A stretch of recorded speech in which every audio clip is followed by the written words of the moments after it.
Pak. Assalamualaikum warahmatullahi wabarakatuh. Waalaikumsalam warahmatullahi wabarakatuh. Bapak Ibu semua, terima kasih atas kehadiran dalam acara webinar kebudayaan pada hari ini. Para diaspora BPS mengadakannya. Dan tema kita pada hari ini adalah community based character building, ya, lesson learned from Minang Melayu dan tantangannya. Jadi memang kita akan dibicarakan hari ini tentang diving, ya, ilmu umum secara umum tentang pesan mande atau pesan ibu, ya, dari Minang, ya. Pada hari ini kita narasumber kita adalah Profesor Haji Abujar Asra. Beliau yang akan membukaannya nanti sekitar 10-15 menit, ya. Kemudian ke apa itu pesan mande, ya, ke pengantar detailnya nanti lebih disampaikan oleh Bapak Haji Abdul Rahman. Setelah itu apa saja isi buku-buku ini, ya. Ini nanti oleh Bapak Haji Emil Azman Sultani. Kalau kita berbicara Sumatera Barat atau Melayu, ya, kita nggak cukup berbicara tanpa berpantun, ya. Jadi pantun ini menjadi budaya di sana dan mudah-mudahan pada hari ini kita juga bisa mendengarkan petuah-petuah dengan secara apik, ya, dengan adanya pantun atau apapun lah itu namanya, yang bisa berkesan jauh lebih dalam dibandingkan dengan kata-kata pada umumnya. Saya juga tak luput dari situ, saya juga ingin sampaikan satu pantun, ya, terutama untuk Pak Abu, Pak Emil, dan Pak Abdul Rahman, ya. Pulau Pandan jauh di tengah, di balik pulau di angsa dua. Hancur badan di kandung tanah, budi baik dikenang jua. Jadi mudah-mudahan budi baik dari Prof. Abu, Prof. Emil, dan Dr. Abdul Rahman hari ini, ya, mudah-mudahan kita bisa mendengarkan dengan baik. Terima kasih pengantarnya itu dari saya sebagai moderator hari ini. Saya Ardi Haji. Silakan kami bersama diawali oleh Prof. Abujar Asra. Kepada Bapak kami persilakan.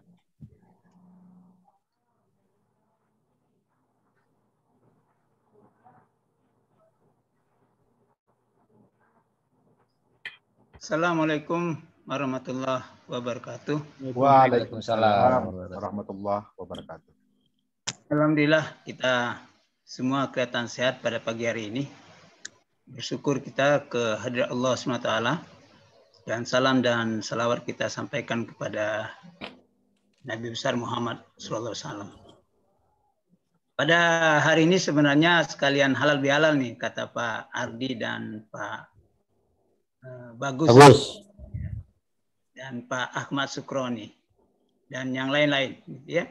Jadi kami bertiga ini mohon maaf ini, ya, karena makin tua ini kelakuannya kadang-kadang makin kontrol. Makin menjadi, ya, Pak, ya. Iya, ini tua keladi, makin menjadi gitu. Jadi serba susah. Jadi mohon maaf kalau ini banyak kekeliruan, kekhilafan, kesalahan, baik yang disengaja mungkin, ya, sengaja hampir nggak ada lah sebenarnya, ya. Yang tak disengaja yang banyak gitu, ya. Jadi mohon dimaafkan pada hari baik, bulan baik ini, ya, Syawal gitu, ya. Karena kita tidak tahu nih perjalanan umur ini, ya. Pak Rahman baru beritahu saya tadi. Hari ini dia baru mengantarkan temannya ke kuburan, ya. Tapi katanya teman baik, tapi Pak Rahman nggak ikut ke dalam kubur, ya. Dia ngantarkan, lalu sudah itu dia pulang, ya. Makan-makan, minum-minum gembira dia, ya. Temannya di kuburan sendiri, ya. Katanya teman, ya. Ya, itulah jenis teman yang ada di dunia ini, gitu, ya.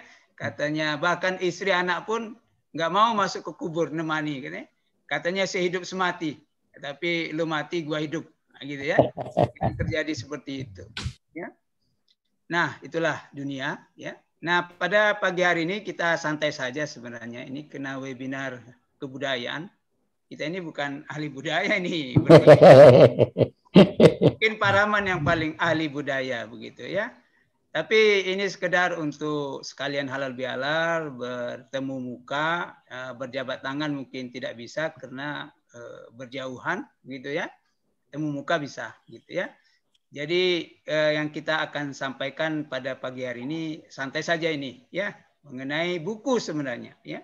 Jadi saya share screen aja ini supaya tidak ngelantur kemana-mana. Oke. Udah bisa dilihat ini? Sudah, Pak. Udah bisa dilihat, alhamdulillah ya. Tolong di full screen, Pak. Jadi sengaja Di full screen Pak Abu. sudah. Sudah. Udah ini ya? Kurang penuh? Belum. Pojok Yang mana kanan ini? bawah. Gaptek kita babu. Mana ini? Gaptek kita babu yang mana Kak Ardi? Slide Mana Pak Ardi ini? Mana Pak Ardi? Udah cukup kelihatan ini. udah enggak apa-apa, Pak. Oke ya. Ini sengaja dikasih judul Community Based Character Building Mechanism atau Approach ya. Sebenarnya di semua wilayah Indonesia saya kira ada yang seperti ini ya. Tapi karena kebetulan kita tahunya dari Minang Melayu, jadi ini yang kita sampaikan. Mudah-mudahan ada 1-2 hal yang baik yang bisa kita jumpai ya. Dan kemarin saya juga sempat ngomong dengan teman dari Pandeglang ya.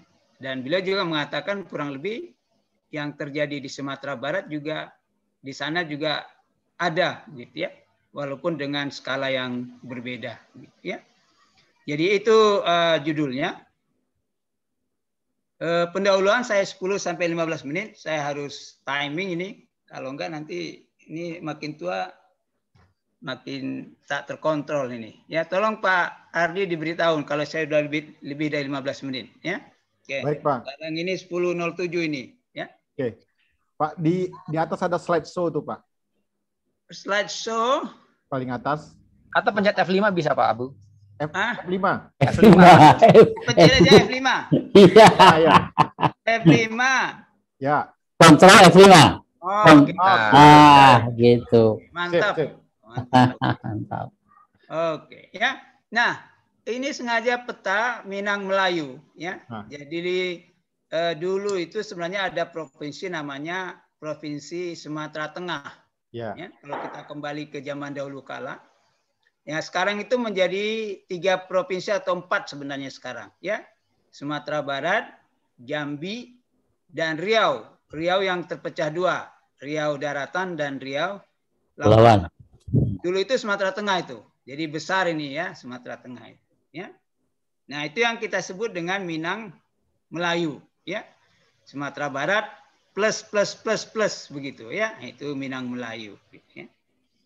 Nah, karena tadi disebutkan pantun, ini biasanya orang Minang Melayu itu berpantun ini. Ini awal-awal dari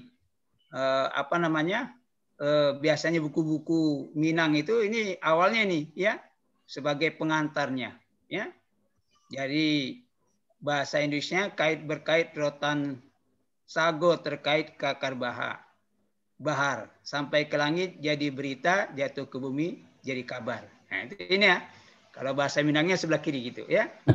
Kait rotan sago takai kakar bahar, tibo di langit tabarito, jatuh ke bumi jadi kabar. Nah, ini pengantar depannya ini. Kalau baca buku cerita Minang, banyak itu di Balai Pustaka ada itu. Ini sekalian iklan ini ya. Itu di Balai Pustaka itu banyak buku-buku tentang kisah-kisah gitu ya. Nah, ini dimulai sebenarnya buku ini pemikirannya, ini budaya orang Minang yang banyak itu adalah merantau, ya. Nah, ini kita beri gambar melepas kepergian si Buyung, gitu ya. Ini kan ada istilah a picture is worth 1,000 words, gitu ya. Jadi kita banyak berikan gambar-gambar ini di presentasi ini. Jadi gambar ini sudah bisa menceritakan beribu-ribu kata ini, ya. Nah, waktu si Buyung ini pergi merantau, itu sebenarnya dia itu dulu tahun 1950-an, 1960-an, 70-an, 80-an, saya nggak tahu tahun 90-an atau tahun 2000-an bagaimana, ya. Nah, dahulu kala itu pemuda Minang itu, generasi muda Minang itu mengenal yang namanya 3 AU. 3 AU. yaitu dangau, lapau, dan surau. Nah, mereka pada tahapan usia mereka bertahap, mereka mukim di tempat ini, 3 ini. Nah, 3 tempat ini yang kita sebutkan community based, ya, yaitu surau itu biasanya anak-anak yang usia SD, awal SMP itu surau. Pulang sekolah mereka ke surau.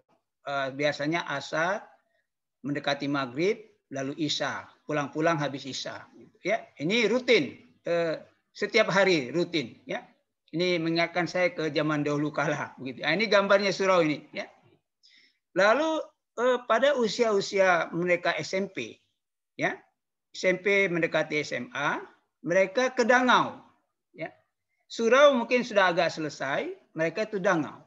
Dangau ini adalah sebuah gubuk kecil biasanya di pinggir hutan, biasanya dekat persawahan. Nah, biasanya petani pada siang hari itu biasa duduk di dangau ini beristirahat. Nah, apa peranan dangau ini? Ya. Nah, kalau di surau itu diajari tentang iman dan tauhid. Ya. Kalau di Sumatera Barat dulu mereka di surau, ya, ini surau terpencil jauh, ya. Dekat gunung juga, dekat bukit begitu ya. Nah, mereka di surau belajar tentang iman dan tauhid. Nah, kalau di dangau itu mereka biasanya SMP atau SMA itu di sana biasanya ada, kalau malam hari biasanya ada seorang guru, ya, guru, ya. Kalau zaman dahulu kalau baca Cita Silat Kopingho, nah, itu ada perguruan. Nah, ini sebenarnya dangau ini perguruan kecil sebenarnya, ya, di dangau ini. Ada satu orang guru yang mengajarkan, pada umumnya mengajarkan ilmu bela diri, ya, silat, ya. Lalu selain itu ada kesehatan fisik dan sifat-sifat kesatria. Jadi di surau mereka ada mukim, lalu di dangau juga mereka mukim, lalu mereka di lapau. Jadi ada 3 au, surau, dangau, lapau. Pada proses usia mereka mulai dari SD, usianya mendekati SMP, lalu mendekati SMA, ya, itu mereka ke lapau. Ya, di lapau ini tempatnya nongkrong orang-orang ini, ya, tempat nongkrong ngopi, gitu ya. Biasanya kalau ngopi di lapau ini 1 kopi pesennya, lalu minta tambah air, bisa 3 gelas jadinya, ya, 3 mangkok, gitu ya. Tolong tambah air, gitu kan. Udah tambah air, lama-lama kok kopinya ini agak kurang mantep ini ya. Rasanya hambar, minta tambah gula, ya, tambah gula. Tambah gula, kemudian kok kelihatannya kurang pekat ini, kayak hitam bener, tambah kopi. Ya. Harganya 1, ya. Harga 1, bayar 1, tapi dapatnya 3 gelas. Ini biasanya di lapau seperti itu. Nah, apa yang terjadi di lapau, itu zaman dahulu kala itu diskusi terjadi di lapau itu. Ceritanya macam-macam di lapau itu, ya. Nah, di lapau ini mereka berlatih menyampaikan pendapat, mempertahankan pendapat, ya, sambil bergurau juga begitu ya. Jadi ada 3 tempat yang community based di mana mereka terbentuk karakternya, yaitu di surau waktu SD, lalu di dangau sekitar SMP, SMA, kemudian di lapau, ya. Menyampaikan pendapat, mempertahankan pendapat. Ceritanya macam-macam kalau di lapau ini ya. Mulai dari sepak bola sampai politik, sampai masalah perkawinan, ya, sampai masalah perang di Timur Tengah, bahkan nama-nama pemain bola pun mereka hafal biasanya itu. Ya, ini di lapau ini. Ya. Sambil kadang-kadang ada orang-orang tua yang bermain apa namanya itu gaple, gitu ya. Ada biasanya juga di sana. Nah, 3 tempat itu yang kita perlu sebutkan, ya, community base, ya. Di sini mereka ditempa tentang karakternya. Nah, kemudian selain dari 3 tempat tersebut, maka tentunya peranan rumah tangga, yaitu mande, ya. Nah, mande itu memberi pesan-pesan. Nah, kita tuangkan dalam satu buku, ya. Buku ini kita tulis tahun yang lalu. Udah terbit tahun lalu ya, pada waktu lockdown tahun lalu. Jadi pertama kali lockdown, waktu itu saya di Jeddah, Pak Rahman di daerahnya, lalu Bekasi, ya, lalu Pak Emil juga di Bekasi. Kita komunikasi, buku ini kita terbitkan, ya, lockdown tahun lalu ini, ya. Nah, saya masih punya 1 menit lagi saya kira ini, ya, atau 2 menit lagi. Nah, buku itu awal dari sebuah tetralogi. Jadi ada 4 buku yang sudah kami bersama-sama tulis. Yang tadi yang pertama, ini nomor 1. Kalau kita lihat kurva normal, ini orang statistik selalu senang pakai kurva normal, kurva macam-macam. Nah, ini kurva normal, ya. Ini adalah usia misalnya. Nah, ini pesan Mande ini untuk yang akan naik ke puncak. Ya, ini buku pertama. Buku kami yang kedua itu untuk yang baru pensiun. Ya, buku ketiga keempat ini untuk pensiun sesungguhnya dari dunia ini. Ya. Jadi pensiun ini ada 2, pensiun dari kantor, ya, lalu pensiun sesungguhnya dari dunia ini. Nah, ini mendekati titik akhir. Ada buku ketiga dan buku keempat. Jadi komplit ini bukunya, ya. Yang belum kami buat adalah untuk buku kanak-kanak. Nah, mungkin nanti kita buat juga untuk buku kanak-kanak, gitu ya. Nah, orang bisa bertanya untuk apa toh buku ini sudah banyak sebenarnya yang membuat. Nah, tapi kita di kata pengantar kita sebut bahwa sudah banyak orang berdagang bakso, sudah banyak orang berdagang sate, tapi masih ada orang yang mau mulai berdagang. Ya, soto Padang banyak, tapi orang ada yang mulai bikin soto Padang. Karena bisa saja nama dan isi sama, tapi rasa bisa beda. Tergantung racikannya. Ya. Jadi coba sate Padang. Di Rawamangun ini ada 4 atau 5 sate Padang. 4 atau 5 ketupat Padang. Itu beda-beda rasanya gitu. Nah, di situ ya, walaupun hal yang sama, tapi bisa rasa beda. Ya. Stok lama, rasa baru. Begitu. Nah, ini pesan kepada anak-anak muda sekarang ya. Jangan cari stok baru. Stok yang lama aja dipakai, tapi dibuat rasa baru, gitu ya. Dibuat rasa baru. Sehingga nggak perlu pindah ke stok yang baru. Nah, siapa target grup dari buku ini? Sebenarnya generasi muda Indonesia, khususnya generasi muda Minang yang bukan totok. Terutama mereka yang third culture kids. Jadi ada istilah third culture kids. Bisa dicari nanti ya apa yang dimaksud dengan anak-anak budaya ketiga. Ya, anak-anak budaya ketiga. Ambil contoh anak saya itu bisa termasuk third culture kids. Ya. Nah, generasi muda yang Minang Melayu yang totok ini istilahnya ini. Yang bukan totok di luar ini. Jadi kalau kita mau cari abar, A-nya yang mudah kita definisikan. Ya, karena abar itu sangat luas definisinya. Maka kalau di pelajaran set teori dulu ya, mau mendefinisikan abar, cukup definisikan A. Di luar ini adalah bukan A. Gitu. Jadi Minang Melayu yang totok itu adalah yang lahir dari kedua orang tua Minang Melayu, bertempat tinggal di kawasan Minang Melayu, mengalami kehidupan masa kecil di kawasan tersebut, bersekolah dan besar di kawasan tersebut, dan sampai sekarang masih hidup dan bertempat tinggal di sana. Ini generasi muda Minang Melayu yang totok. Di luar ini adalah target grup dari buku ini. Saya kira itu cukup. Saya 10 atau 15 menit. Saya kira pas itu waktu yang saya gunakan. Ya, mungkin saya pakai 15 menit itu atau makan 13 menit. Silakan dilanjutkan dengan Pak Rahman. Assalamualaikum warahmatullahi wabarakatuh. Waalaikumsalam warahmatullahi wabarakatuh. Pak Abdul Rahman, silakan Pak. Assalamualaikum warahmatullahi wabarakatuh. Waalaikumsalam warahmatullahi wabarakatuh. Salam sejahtera buat kita semua. Baik, di siapa yang slide-nya dilanjutkan Pak? Nah ini, saya ini dikasih tugas pesan Mande ini.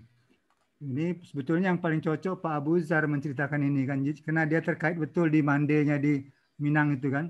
Tapi saya cobalah beberapa hal yang ingin saya sampaikan ini. Saya buat dulu settingnya Pak. Jadi Mande yang di Padang itu umumnya kalau saya baca di buku yang ditulis Pak Abu Zar ini, Pak Abu Zar nulis ini, jadi dia itu kehidupannya itu di agriculture, life-nya di agriculture, yang sangat banyak berhubungan dengan tanah, dengan sawah, dengan ladang, dengan perkebunan, dengan nelayan di sekitarnya, danau dan sebagainya. Jadi kehidupan mereka di situ. Sehingga aktivitas merekanya itu terkait dengan kehidupan yang sifatnya agriculture based lah, kalau kita ada dalam ekonomi neracanya itu. Sektor primer, Pak. Primer subsisten. Jadi mereka itu sehingga kehidupannya itu apa, kalau kita di pertanian itu kan, jadi dia tuh pelan tapi membekas dalam gitu kan, pelan, tidak bisa dia seperti industri cepat-cepat, tidak, proses produksinya itu pelan dulu itu masuk. Oleh karena itu sesuai dengan lingkungan semacam itu, dia sebetulnya hidup mereka itu kan dari segi penopang hidup, resource-nya itu sudah cukup itu sebetulnya. Cukup. Mau makan, pergi ke sawah ada beras. Mau sayur ada sayur. Ada mau lele ada lele. Semuanya cukup sebetulnya. Dari segi subsisten mereka cukup. Alamnya di Sumatera Barat itu kalau tidak salah saya sangat betul-betul rahmatan, memberikan kehidupan kepada orang sana. Sehingga di suasana itulah mereka si ibu. Nah, ini si ibu ini mande berkebetulan, kalau kenapa mande di Padang itu kuat, karena dia menganut azas yang material ya. Jadi yang menjadi sentralnya itu bukan bapak tapi ibu. Ibu itulah yang memegang. Jadi istilahnya kalau Pak Abu, kalau nggak salah saya nanti dikoreksi, pusaka tinggi itu dipegang oleh ibu. Kenapa ibu? Ibu dipegang karena dia itu dianggap orang yang mampu menakar sesuatu itu, tidak bodoh dan sebagainya. Dia bisa memanage itu. Kalau dia lagi ke Pak Nyonyok kawin lagi, itu udah piti banyak kan, dia kawin lagi bisa kawin saya ini. Saya ini bisa pusaka tinggi bisa hilang. Pusaka tinggi itu pusaka yang tidak boleh dijual beli kan Pak Bu ya, dia harus di-maintain terus untuk menopang kehidupan.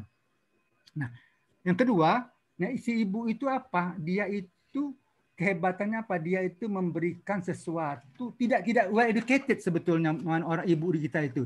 Tidak bisa sarjana, tidak itu, tidak. Tetapi morally mereka secara moral itu kuat.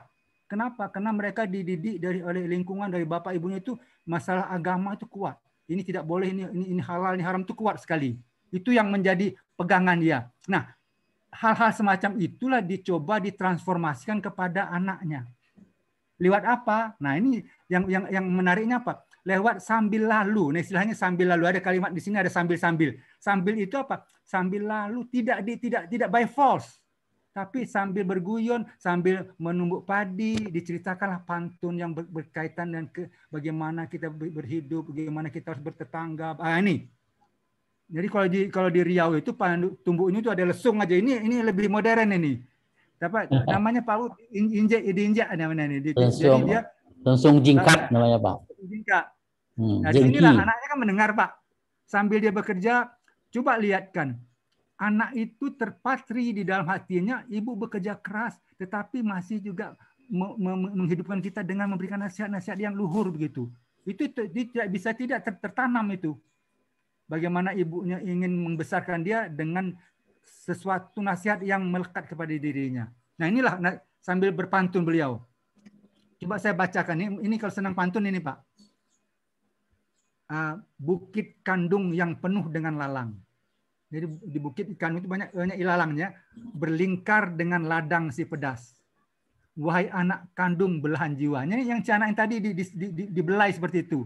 Dengarlah nasihat dari ibunda.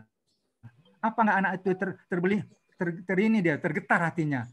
Baik di rantau orang. Jangan sampai berbuat salah. Berserahlah diri kepada yang Maha Kuasa, kepada Allah. Ya, maksudnya ingat surau dan tepian. Ingat yang tiga au tadi. Ini semuanya diingatkan itu. Ke sawah lanau untuk membajak. Ini cerita keseharian dia. Padi ditanam, beras menjulang. Padi ditanam, tapi ilalang tumbuh juga kan. Di mana bumi dipijak, di situ langit dijunjung. Nah, inilah kenapa orang Padang itu bisa diterima di lingkungan. Dia adaptif. Lanjut lagi Pak. Ini kalau cerita bisa panjang ini ya. Satu lagi ya ini. Nah, itulah sebetulnya dengan cara begitu dia menasihati. Ini saya ambil satu cerita dari Melayu juga begitu. Ibu saya senang, ini saya cerita sedikit ya. Ibu saya itu senang waktu dia memasak itu kan, kalau nasi itu tidak habis semua ya Pak. Ada keraknya itu kan. Tapi dia ceritakan kepada kita, ini kerak ini enak lu man, gini bisa diginikan ini. Sehingga kita tertarik dengan kerak itu. Oh, Bu, mana keraknya? Kita mau makan juga. Tetapi sebetulnya pesannya itu menyampaikan tidak boleh mubazir. Kata Pak Emil ada ayatnya itu. Innal mubadzirina kanu ikhwana syayatin. Nah, itu sebetulnya yang mau ditanamkan. Sampai sekarang saya kalau ingat, kamu jangan tuh harus habis-habis semua. Nah, jadi itu terbenam di jiwa kita. Tidak diajarkan yang muluk-muluk, tetapi dengan praktek, tapi dirasakan oleh kita manfaatnya. Nah, ini di sini coba lihat lagi. Ini walau kail tidak dibantu ikan di laut yang diadang. Ini kail itu kail tahu kan ya? Nah, kalau kita membutuhkan kail itu, ini bahasa Padang ini dalam sebetulnya maknanya seperti ini. Jadi sebetulnya dalam kehidupan itu sudah ditanam apa planning kita ke depan. Harus ada punya visi dan misi yang kuat. Nah ini kalau misi yang kuat itu, kalau Pak Abu bilang, kalau kita bilang itu, bagaimana kita sebetulnya pada hakikatnya bermanfaat untuk orang lain. Itu esensi kuatnya di situ. Sehingga kita berbuat apapun tidak boleh itu dilanggar. Ini ada lagi, beraja karena menang, mencontoh yang salah. Belajar kita kepada yang sudah berhasil, tapi mencontoh kepada yang tidak berhasil. Ini juga suatu lesson learn yang penting kita lakukan dalam kehidupan. Lanjut, ini masih banyak waktu saya. Nah, ini mukadimah. Jadi mukadimah ini sebagai penguat aja sebetulnya. Kenapa Mande tadi, buku Mande itu tadi terbit buku ini sebetulnya adalah mukadimah untuk mengantarkan itu. Sebetulnya saya kan sering disuruh Pak Abu itu, Man, tolong ini katanya dicarikan quotation itu supaya nanti dalam buku karangan Pak Abu itu adalah sesuatu quotation yang bisa menggugah pembaca. Jadi saya untuk mencari quotation itu saya pergilah membaca naskah-naskah lama Minang Melayu. Ternyata di sana terdapat suatu kalimat yang betul-betul menggugah kita. Yang di situ sering disebut ini, ada kalimat di sini, ada suatu moto orang Minang dan Melayu itu, adat bersendi sarak bersendi kitabullah. Jadi kalau adat itu tidak boleh bertentangan dengan sarak, dengan agama. Sarak itu harus berkaitan dengan kitabullah. Nah, inilah sebetulnya filosofi orang Minang Melayu itu seperti itu. Terus adatnya itu kalau ada yang bertentangan itu harus dibatalkan kalau bertentangan dengan ini. Kemudian buku ini ditulis waktu Pak Abu udah cerita tadi zaman Covid. Sebetulnya kita memilih tadi kan kenapa 15? Nah, karena inilah kita pilih-pilih. Ada kenapa 15 dipilih? Karena dipilih cari yang prinsip-prinsip dasar yang mempunyai manfaat jika diterapkan dalam kehidupan sehari-hari. Itu kenapa kita pilih 15 saja. Kemudian gaya menulisnya itu kita bikin kayak bercerita seperti inilah. Seperti bercerita kepada Mandi kepada anaknya. Gaya itu kita turunkan ke sini. Jadi storytelling kita bilang gitu. Dan menggunakan bahasa campuran. Betul campurannya sedikit aja. Sebetulnya bahasa yang kita pakaikan itu bahasa Indonesia lah. 95% kira-kira Indonesia. Jadi bisa dipakai untuk semua orang. Lanjut. Nah, ini tentunya Mandi ini juga mencoba tadi mengangkat hal-hal yang positif tadi dalam kehidupan kita sekarang ini. Mudah-mudahan kalau tidak sempat di 3 AU tadi mereka hidup di tahun 70-an, 80-an, 90-an, mudah-mudahan 90-80-an ini membaca ini perasaan mereka itu seperti di 3 AU tadilah. Itu kira-kira pesan kita yang mau kita sampaikan mudah-mudahan. Kemudian, nah ini saya ambil contoh beberapa tulisan di sana. Ini dalam bahasa Padangnya begini saya terjemahkan, rezeki elang tidak akan dimakan musang. Jadi rezeki itu sudah given dari Allah. Kalau Pak Ardi sudah dapat mercy, nggak mungkin dia tertukar yang lain. Saya dapatnya Avanza aja itu masih dari rezeki, tidak bisa tertukar. Ini dalam cerita saja, di cerita buku itu menarik, kita buat ini menarik. Bagaimana sejarah mereka antara elang dengan musang ini berperang dia. Akhirnya si rezeki elang tadi tetap dia dapat. Kemudian malang tidak dapat ditolak, mujur tidak dapat diraih. Hampir sama ya. Kalau kita udah sampai ajalnya, seperti teman saya tadi, ajalnya udah sampai lagi, dia senang main golf, ya walau kan kita tidak tahu. Padahal dia segar bugar. Oke, lanjut lagi. Nah, ada 12 topik sebetulnya. Nah, ini orang Padang bilang mangango mako mengeceknya, ini menariknya nih. Orang tidak bisa berbicara kalau tidak membuka mulutnya kan. Jadi ini mesti sequencing ya. Nggak bisa ngomong dulu lah baru bisa berbicara. Jadi maknanya dalam sebetulnya nih kan. Jadi ada lagi masalah-masalah yang kita bicarakan itu banyak berkaitan dengan iman, takwa dan akhlak sebetulnya yang kita ke-15 topik itu. Lanjut. Nah, ini ada topik-topik yang berkaitan itu. Ada satu topik yang sedikit Melayu ya yang kita ambil di, kalau salah saya, topik ke-12 ya, yang berkaitan dengan Raja Ali Haji. Raja Ali Haji itu salah satu pahlawan nasional dari Melayu. Dia terkenal dengan Gurindam 12 ya.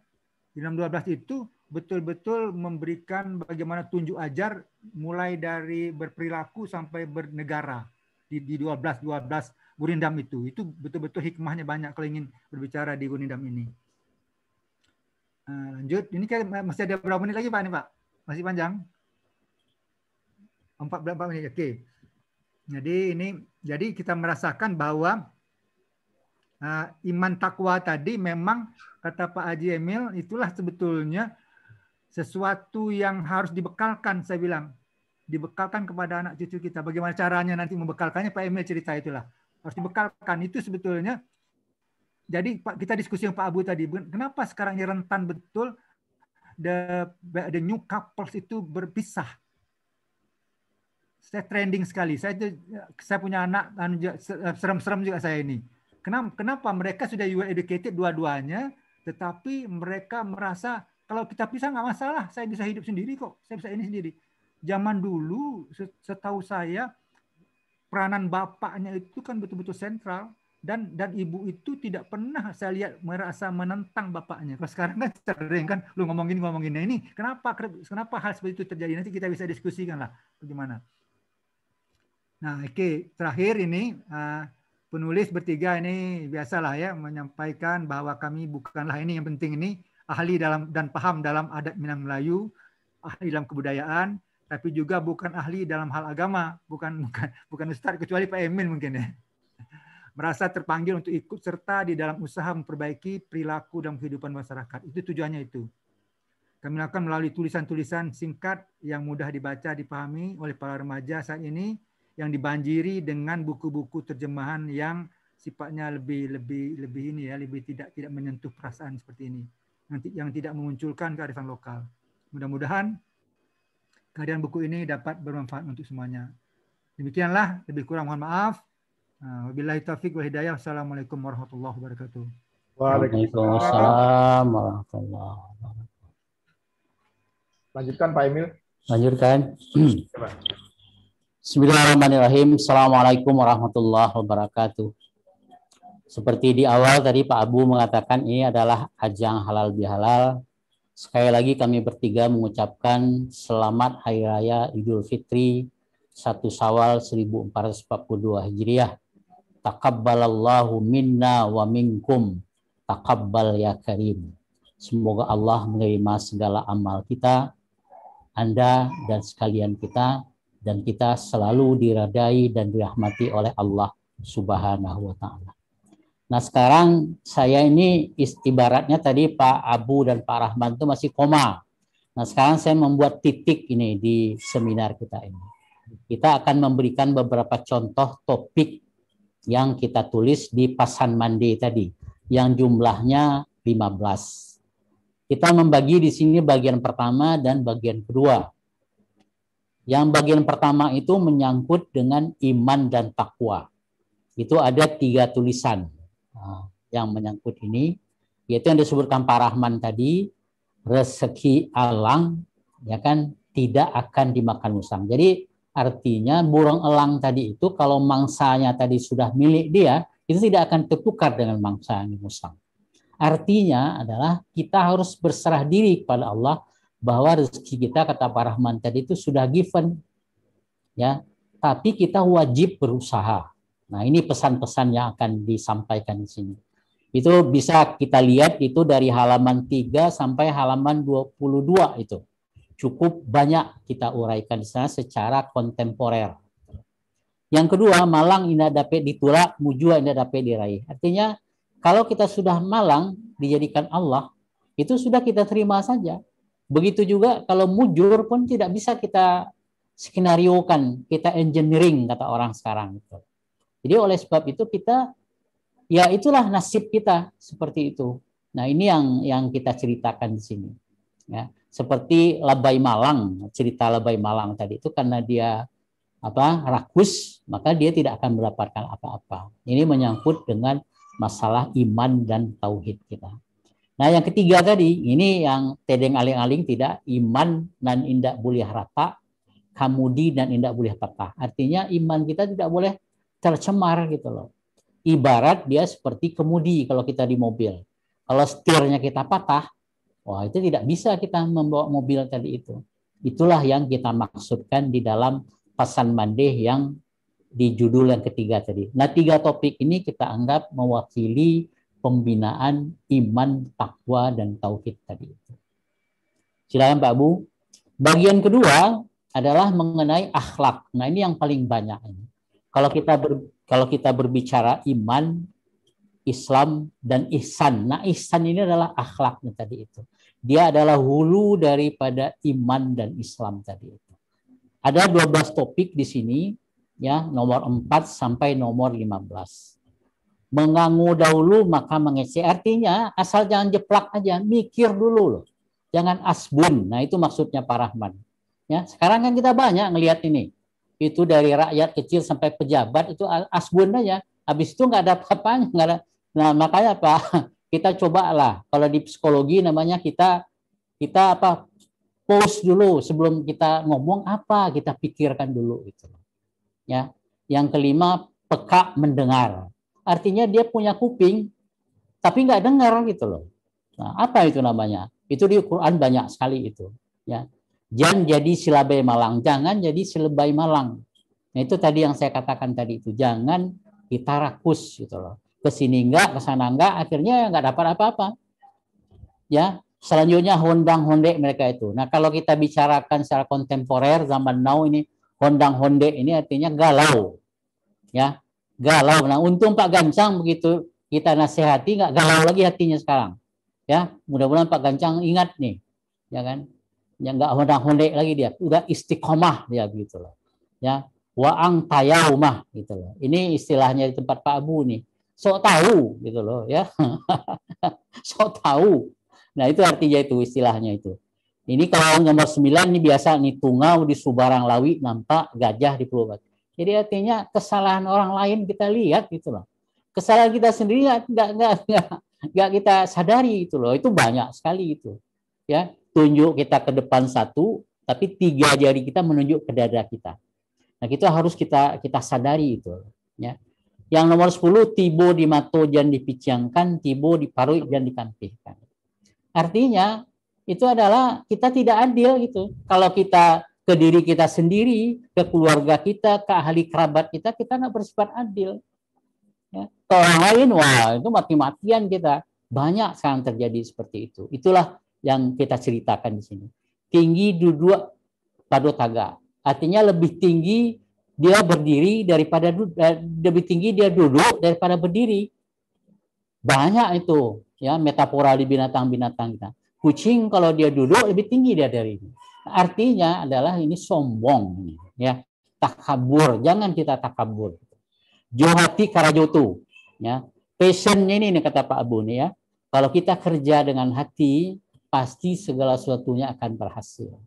Ya, jangan hanya kerja asal-asalan aja, ya. Gadang pasak padu tiang. Ini artinya adalah ya ini tadi, kalau di sekarang ini artinya besar pasak dari tiang. Kita konsumtif gitu, tidak berpikir bahwa sebenarnya pendapatan kita tidak sampai seperti itu. Ya, ini kita gegar dengan konsumsi. Ya, yang paling penting adalah keren, gitu ya. Bisa dilihat orang. Gitu. Padahal sebenarnya nggak bisa begitu, gitu. Ya, nomor 14 mengapi-ngapi daun kunyit harun ke badan suam. Ya, kita mengepit-ngepit daun kunyit, barangkali hadirin sekalian tahu daun kunyit itu harum, itu kita kempit-kempit, akhirnya bau ke badan kita sendiri. Nah, ini ibarat menceritakan ria. Kita jangan ria lah gitu dalam beramal tadi itu. Ya, agama pun itu melarang kita gitu. Nomor 15 terakhir nggak kelihatan Pak Abu. Apa Pak? Nomor 15 ini. Tunjua jo ajo dalam tunjuk jo aja gurindam 12. Nah, ini adalah bagiannya Pak Rahman. Artinya kita memahami tentang gurindam 12. Gurindam 12 tadi itu dibuat oleh Raja Ali Haji tadi itu banyak mengandung unsur-unsur Al-Quran dan hadis yang diterjemahkan oleh beliau secara sederhana, falsafahnya tinggi untuk rakyat beliau waktu itu di Pulau Penyengat kalau nggak salah saya itu dekat Tanjung Pinang. Ya. Dari segi keilmuan, pesan-pesan Mande tadi itu ya itu sangat mengedepankan tentang sopan santun, ada istiadat dan agama.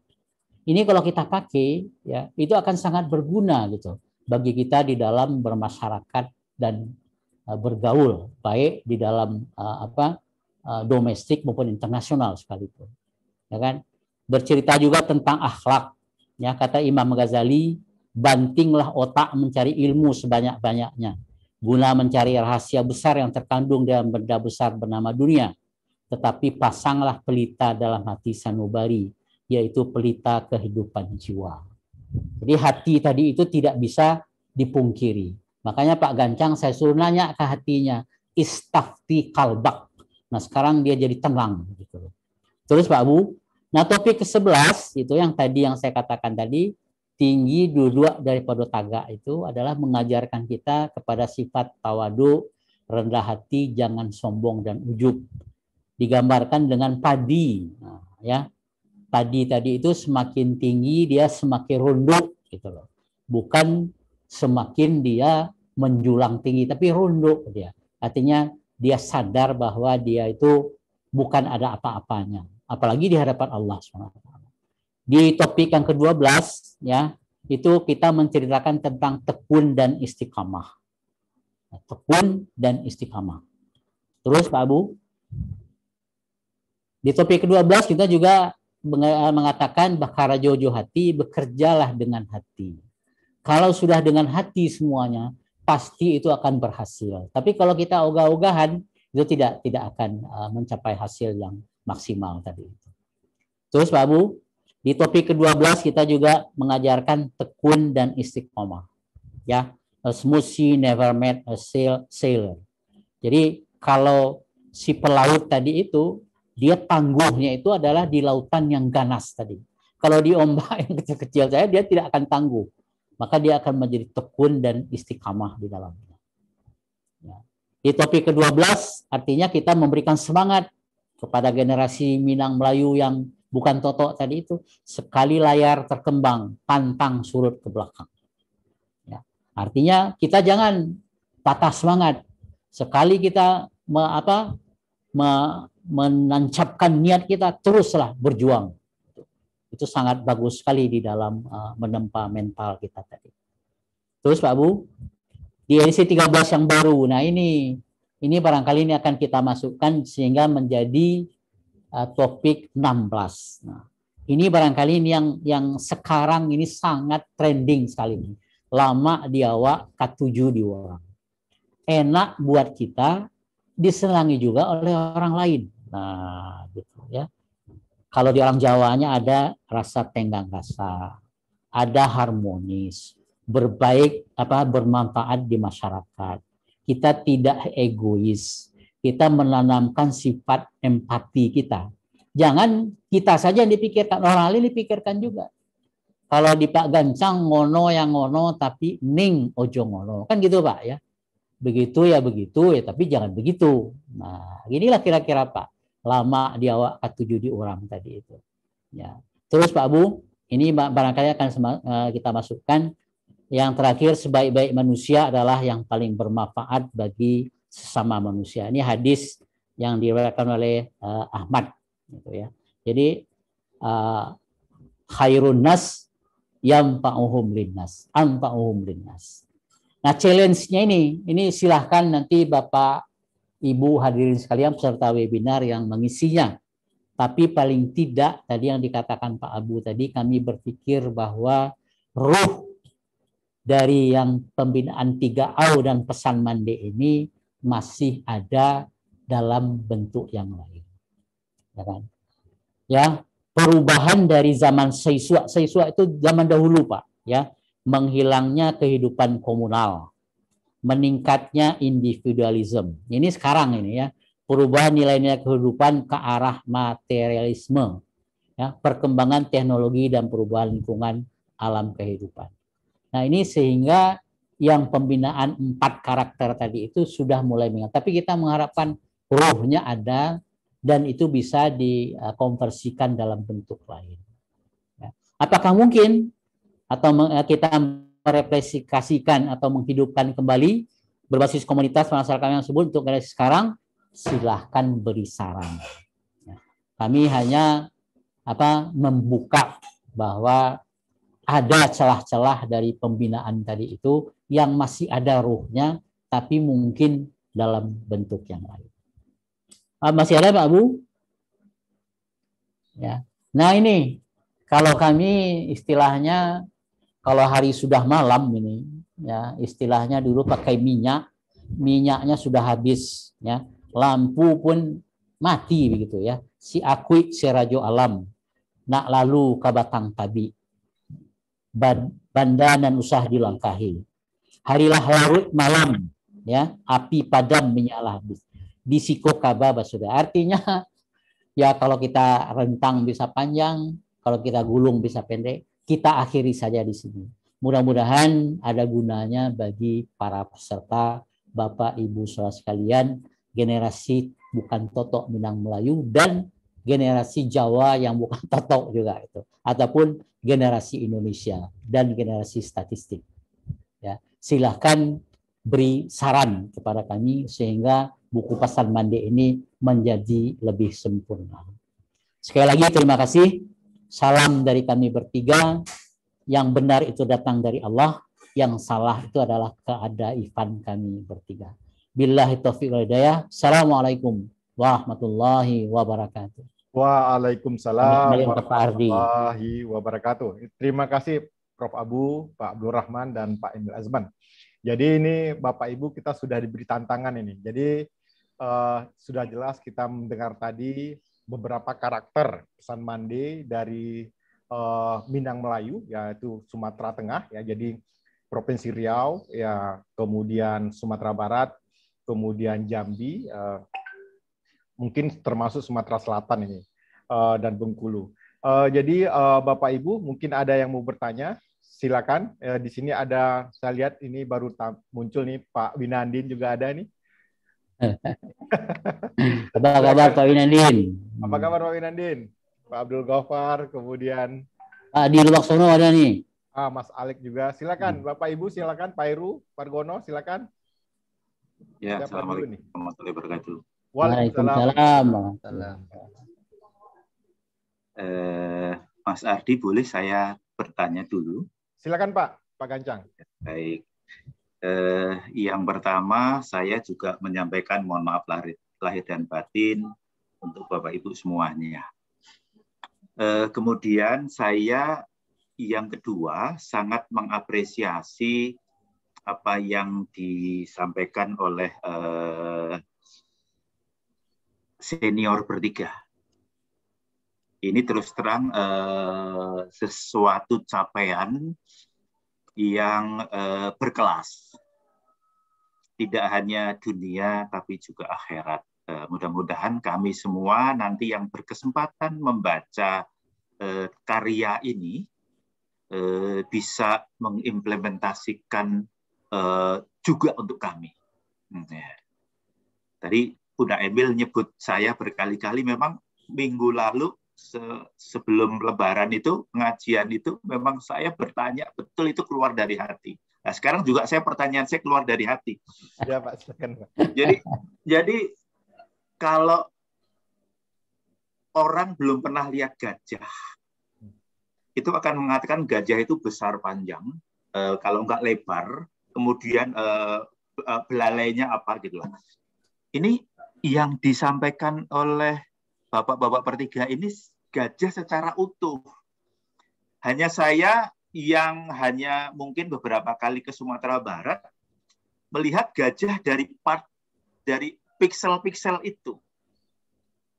Yang pertama misalnya ketika saya ditugasi oleh Pak Winandin dulu ke Sumatera Barat, mengenai saya lupa yang jelas dalam rangka untuk laporan sosial Indonesia. Jadi saya ditugasi oleh Pak Winandin selama 8 hari di Padang Pariaman. Kami berkunjung setiap hari ke desa-desa. Yang kami temukan itu adalah desa-desa dengan rumah-rumah yang sangat elok, cantik, tapi yang ada nenek-nenek saja. Anak-anak mudanya merantau, ya kan? Terus kami kan tidurnya di samping di hotel itu, di samping hotel ada kedai kopi atau apa. Tentunya kami kalau sore, ini saya ke situ lah. Ini tadi saya membandingkan dua hal tadi. Perkampungan di Sumatera Barat yang sudah ditinggalkan oleh para generasi muda, yang ada nenek-nenek moyang. Kemudian saya ditawari itu oleh ibu-ibu di situ. Gancang, kamu mau nggak jadi suaminya adik saya? Aduh. Saya bilang saya mau, tapi istri saya belum tentu mau. Lah, ini artinya jangan-jangan Sumatera Barat karena ditinggalkan oleh orang itu, ya kan, menjadi berbeda tipologinya dengan yang bapak-bapak ceritakan tadi bertiga. Kemudian ketika kami mendalami lebih jauh lagi mengenai salah satu indikator yang ada di Susunas modul sosial budaya dan pendidikan. Di sana dikatakan bahwa orang Sumatera Barat itu tidak bisa bekerja sama dengan orang yang berbeda agama. Berteman juga nggak bisa.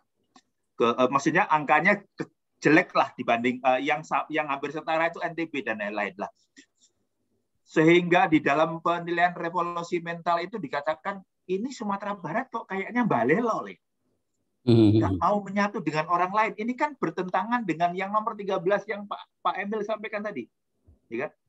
Tenggang rasa.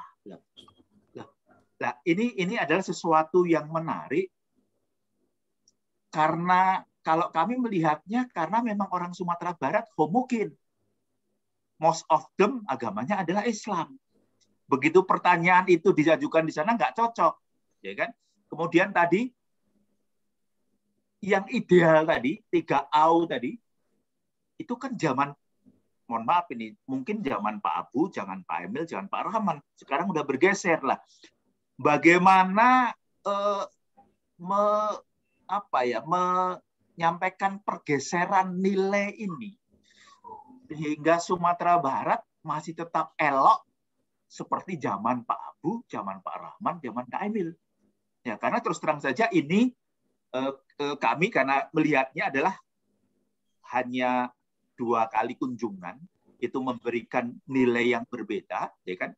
Padahal ketika kami tadi berbicara dengan Datuk Buya Yahya, mereka mengatakan Pak Gancang, tolong indikatornya jangan gunakan ini, karena indikator ini tidak sensitif untuk wilayah-wilayah yang homogen. Karena kalau ini nanti dilakukan, pemerintah pusat akan menganggap bahwa kami itu tidak tenggang rasa, tidak mau bekerja sama dengan orang daerah kami, padahal tidak. Karena bagi kami memang yang ada hanya itu. Kami semuanya Muslim, jadi ya wajar kalau ditanyakan itu pasti jawabannya seperti itu. Nah, itu karena itu mohon pencerahan tadi. yang baik ini yang disampaikan oleh senior bertiga. Mudah-mudahan Alek ini adik saya di pengembangan metode. Dia itu Alek ini cerminan orang Madura Padang, tapi kental sekali dengan keagamisannya, lah gitu ya. Sehingga yang saya katakan tadi, kalau saya berkaca kepada contoh Alek, pendapat saya itu salah. Sesuai Alek itu seperti pendapat seperti yang disampaikan Pak Abu, Pak Rahman, dan Pak Emil.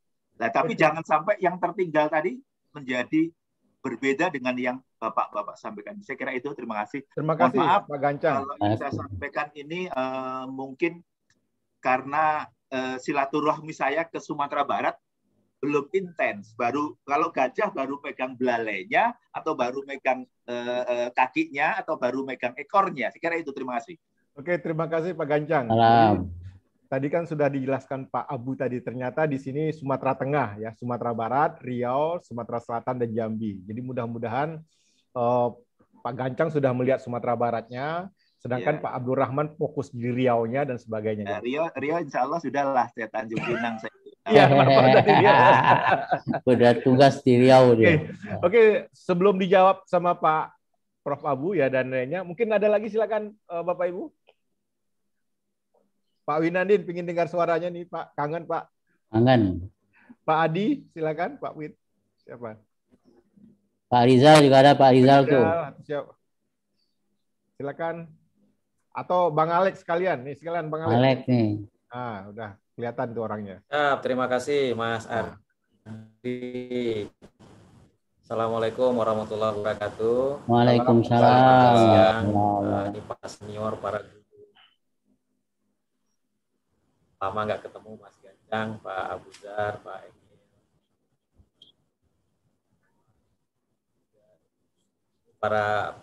Para guru-guru saya ini di sini semua. Ini terima kasih, saya sebenarnya sudah pegang bukunya nih, Pak. Nah, ini pasang mandenya saya sudah pegang bukunya, Pak. Alhamdulillah. Tapi memang belum bisa memahami seutuhnya, jadi baru mendengar ini maksudnya ini gitu ya. Memang seperti sebenarnya sudah diangkat dari tadi cerita ini, begitu juga Mas Gancang sudah mengangkat, Pak Abu Zar juga.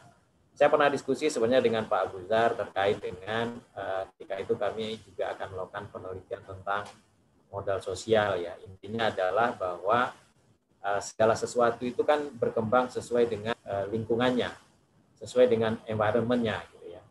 Nah, sehingga hal-hal baik tadi saya sepakat bahwa itu adalah hal-hal yang kita temui ketika mungkin 20-30 tahun yang lalu di Sumatera Barat. Tapi kemudian saya sempat juga tugas kembali di Sumatera Barat beberapa tahun yang lalu, rasanya sudah banyak juga yang tergerus. Tidak seperti ketika saya masih anak-anak dulu waktu tinggal masih di Sumatera Barat gitu ya. Nah, sehingga memang pertanyaan di akhir tadi ini yang menggelitik. Bagaimana nilai-nilai baik tadi masih tetap bisa kita pertahankan, masih tetap bisa kita jadikan sebagai modal untuk kehidupan, kalau dalam skala luas mungkin modal dalam pembangunan begitu, sehingga manfaat positifnya bisa tetap kita rasakan.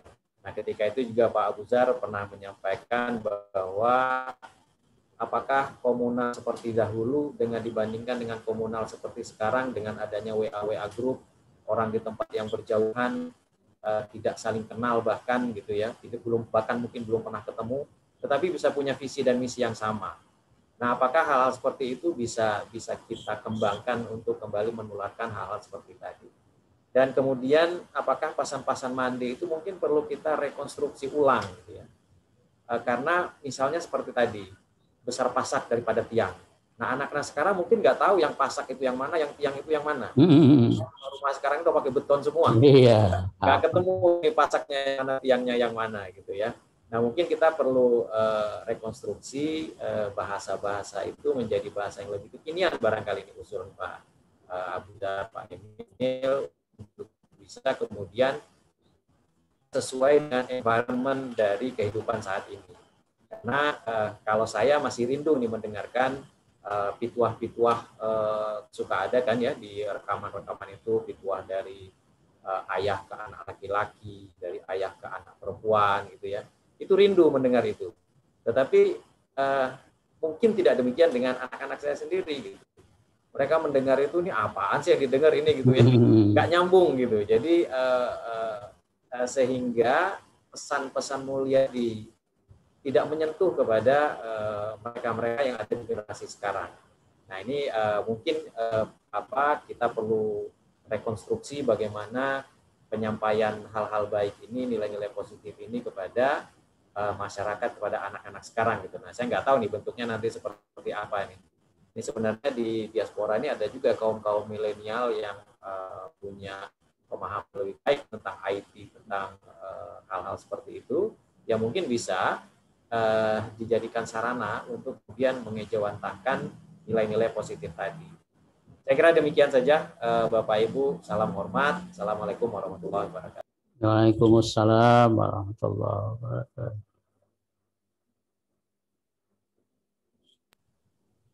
Ardi, mana Mas Ardi? Ya, silakan Prof. Abu, mungkin dulu. Silakan. Prof. Abu. Ya, terima kasih. Ini dari Pak Gancang, dari Pak Alex begitu ya. Sebenarnya memang benar sekali. Ini kan zaman 30 tahun, 40 tahun yang lalu. Begitu. Itu yang kita ungkap gitu ya. Sehingga kita di ujungnya bertanya. Karena kita ini sudah lama nggak juga ke kampung. Ya, saya sudah berapa tahun ini dan nggak pernah tahu lagi bagaimana kondisi di kampung. Karena itu kita insya Allah rencananya nanti bertiga akan ke Sumatera Barat dan akan presentasi di depan Pemda. Mudah-mudahan nanti ada jalur. Pak Bahdi lagi mencoba membuat jalur sehingga kita bisa presentasi ke Pemda, ke Dinas Kebudayaan, sehingga ada manfaat lebih lanjut dari buku yang kita tulis ini, gitu ya. Dan kita juga ingin kembali melihat ke kampung saya dulu, ke kampung Pak Emil dulu. Kalau ada dana kita ke kampung Pak Rahman dulu, karena itu nyebrang itu dari Sumatera Barat ke Riau gitu ya. Itu bagi pensiunan itu kan perlu mikir juga itu kosnya gitu ya. Karena kita ke Sumatera Barat ini kelihatannya sponsornya kita sendiri gitu ya, bukan berdasarkan undangan gitu ya. Nggak tahu kalau nanti di reimburse ya, alhamdulillah ya. Kita nggak tahu ini ya. Nah rencananya kita akan presentasikan di Sumatera Barat, kita minta masukan. Nah sebelum di sana kita uji cobakan di sini begitu ya, dari teman-teman yang di sini. Kira-kira mungkin juga saya yakin di daerah lain juga ada yang seperti ini, gitu ya. Misalnya surau, saya yakin ada itu ya, di Pandeglang itu teman saya kemarin sore ngobrol, Pandeglang itu ada. Anak-anak kecil itu sejak SD, belum masuk SD sudah ke surau begitu ya. Nah, Dangau saya kira juga mungkin ada, tapi bentuknya yang berbeda. Lapau saya kurang tahu ya. Jadi mungkin saja ini ada kan, ini untuk kekayaan budaya Indonesia dari Sabang sampai Merauke. Itu kan ada istilahnya tak kenal maka tak apa? Sayang. Tak sayang ya, tak tahu maka tak cinta begitu ya. Mudah-mudahan kita mengenal lebih jauh lah. Nah, maksud kita buku ini juga sebenarnya awalnya dulu saya itu pikir untuk third culture kids. Third culture kids ini maksudnya adalah anak-anak yang tidak tahu budaya asalnya, yang kehilangan roots, ya, kehilangan roots. Nah, maksudnya begini, misalnya saya ambil contoh diri saya sendiri, anak saya itu banyak besarnya di Filipina, sehingga budaya Indonesia dia tidak tahu benar. Budaya Filipina karena bukan negerinya, dia juga tidak tahu. Jadi dia kehilangan roots. Ya. dibilang third culture kids. Jadi anak-anak budaya ketiga, ya. Nah, dia tidak ada budaya dasarnya, budaya Minang dia tidak mengalami, budaya Indonesia tidak mengalami lama, di Filipina dia tidak tahu, lalu kemudian dia tinggal di negara lain yang juga dia tidak kenal budayanya, sehingga dia hilang roots. Nah, itu salah satu saya ingin menulis buku ini dengan teman-teman adalah untuk generasi-generasi yang kehilangan roots, ya. Dan mudah-mudahan dengan tulisan ini, kalau kami pun sudah meninggal baru mereka baca tidak apa-apa, ya. Sekarang ini anak-anak itu nggak mau baca itu, ya. Saya kira anak Pak Rahman, anak Pak Emil juga nggak mau baca itu, ya. Anak saya juga nggak mau baca itu, ya. Saya bilang nih saya ada nulis buku dengan teman-teman, mereka cuek aja itu, ya. Saya bilang ya nanti kalau saya sudah meninggal coba dibaca. Mudah-mudahan cucu saya nanti sewaktu-waktu baca, ya. Mudah-mudahan. Itu hanya berdoa saja. Oh ini buku siapa nih, kakek dulu nulis, apa sih isinya? Ya. Apa sih isinya? Begitu. Mudah-mudahan seperti itu. Jadi betul Pak Gancang, mungkin saja sekarang ini sudah luntur yang 3AU tadi. Ya. Saya yakin Dangau itu sudah tidak ada lagi. Ya, saya yakin di Pariaman itu mungkin tidak ada lagi Dangau. Nggak ada bangunannya. Mungkin ada bangunannya, tapi fungsinya mungkin sebagai tempat berteduh oleh petani. Kalau surau, saya kira masih ada surau. Tetapi kosong. Betul Pak Gancang itu pengamatannya. Ya, kosong ya. Banyak yang kosong. Bahkan masjid pun banyak yang tutup. Nah kalau lapau, masih ada lapau. Tapi saya ingat di tempat saya itu, lapau itu sudah habis. Karena sudah menjadi jalan besar. Jalan raya yang mobil sudah lintas sana sini, itu nggak ada lagi lapau, ya. Lapau sudah diganti dengan minimarket yang fungsinya lain, ya. Minimarket tidak bisa berfungsi sebagai lapau, karena di lapau itu orang nongkrong, duduk, ngobrol, debat, diskusi, ya itu ya. Pengembangan dirinya juga ada di sana, begitu. Nah itu nanti kita akan coba lihat. Mungkin saja itu sudah luntur. Lalu yang kita bikin tanda tanya terakhir adalah, yang mungkin masukan dari teman-teman semua adalah, bagaimana nilai-nilai itu masih bisa kita transfer ke generasi muda, begitu ya. Walaupun Dangau, Lapau, sama Surau itu sudah menurun fungsinya, tapi pesan yang ada di Dangau, Lapau, dan Surau itu kita bisa transfer ke generasi muda. Nah itu pertanyaan besarnya, gitu. Question mark-nya itu di situ. Gitu. Itu dari saya, mungkin Pak Abdurrahman atau Pak Emil bisa menambahkan sebelum teman-teman lain beri komentar. Silakan Pak Abdurrahman.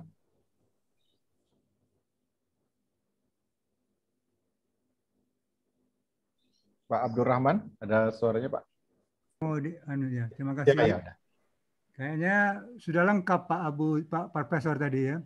Cuma memang yang pertanyaan besarnya tadi Pak Alex, memang kita tahu bahwa instrumen yang ada itu 3AU tadi yang Pak Abu bilang itu 2 runtuh ya, 2 runtuh. Cuma tinggal satu surau saja. Sedangkan environment-nya totally berubah kan, speed komunikasi ada ini sudah berubah juga. Mungkin saya nggak tahu di lingkungan di Pariaman itu masih tetap agriculture base, ya. Mereka masih berhubungan dengan pertanian. Nah, cuma bentuk transformasi pesan ini Pak, yang saya juga bukan ahli di bidang itu ya. Ini yang mungkin kita cari, pesan bisa tersampaikan, tapi instrumennya nih Pak Gancang, instrumennya Pak Alex. Bagaimana instrumennya ini kita cari? Apakah lewat sosial media? Apakah dengan mengikut sertakan mereka berbicara yang anak-anak tadi dalam komunitas-komunitas yang bagaimana Pak Abu dibuat komunitas yang bisa mereka berbicara mengenai lingkungannya, mengenai dan sebagainya. Di sanalah sentuhan keguyuban itu masih bisa dibina atau tidak seperti itu. Itu mungkin dicari lagi Pak. Ini perlu riset Pak Gancang, perlu riset yang panjang untuk mencari alat, cara, bagaimana mekanismenya itu yang proper lah untuk zaman sekarang. Kita kan udah 30 tahun ini. Mungkin kalau kita tebak-tebak saja mungkin tidak pas nanti. Mungkin kalau di sini teman-teman ada Pak Winandin kan jago itu, bisa, atau Pak Ariza Anaf bisa tahu memberi kira-kira apa nih alatnya yang kita bisa buat seperti sana. Tapi tetap pesan mesti sampai. Ini dari saya seperti itu. Oke, Pak Abdurrahman itu Pak Winandi sudah resign itu. Iya, ya. Silakan Pak Win. Dihidupkan lagi ini suaranya. Hidupkan suaranya, Pak. Terima kasih Pak Winandi. Assalamualaikum. Waalaikumsalam warahmatullahi wabarakatuh. Selamat Hari Raya Idul Fitri. Mohon maaf lahir batin. Sama Pak. Fotonya mana, Pak? Saya agak serak nih, Pak. Oh ya. Terus aja, Pak. Tapi melihat mukanya sedikit jelas boleh juga itu. Saya menikmati betul, Pak, apa yang disampaikan oleh guru saya. Pak Abu Sar memang guru saya. Ketika saya tingkat 3 di Akademi Ilmu Statistik, Pak Abu Sar baru lulus, dia langsung ngajar di tingkat 3. Statistical inference lagi, yang gawat-gawat itu bagian dia. Yang kedua, Pak Abdurrahman tuh guru saya juga. Karena di kalangan kelompok angkatan 16 dia disebut guru, makanya saya anggap dia guru saya juga. Kalau Pak dari dulu kan memang dia gayanya guru, bakatnya guru.